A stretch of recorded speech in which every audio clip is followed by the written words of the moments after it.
నమస్తే welcome to Telugu one this is Diveshri. Bimbisara, Devil లాంటి చిత్రాల విజయాలతో నందమూరి కళ్యాణ్ రామ్ మంచి జోష్ మీద ఉన్నాడు. తన తదుపరి చిత్రాన్ని కూడా ఎలాగైనా హిట్ చేసి హ్యాట్రిక్ కొట్టాలనే పట్టుదలతో ఉన్నాడు.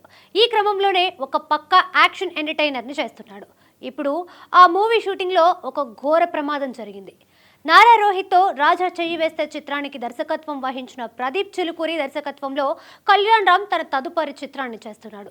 ఈ మూవీ షూటింగ్ సమయంలోనే ఒక అగ్ని ప్రమాదం చోటు చేసుకుంది. సిబిఐ ఆఫీసర్కి చెందిన ఒక భారీ సెట్ని మేకర్స్ వేశారని తెలుస్తోంది. 10 రోజుల పాటు షూటింగ్ని ప్లాన్ చేశారు. అప్పటికే 9 రోజుల పాటు షూటింగ్ కంప్లీట్ అయింది. ఇక ఒక్క రోజు మిగిలిందనగా ఈ ప్రమాదం జరిగింది. రాత్రి సమయంలో ప్రమాదం చోటు చేసుకోవడం వల్ల ఎలాంటి ప్రాణ నష్టం జరగలేదు. చిత్ర యూనిట్ ప్రమాద విషయం తెలుసుకొని సెట్కు వెళ్ళగా అక్కడంతా కాలిపోయింది.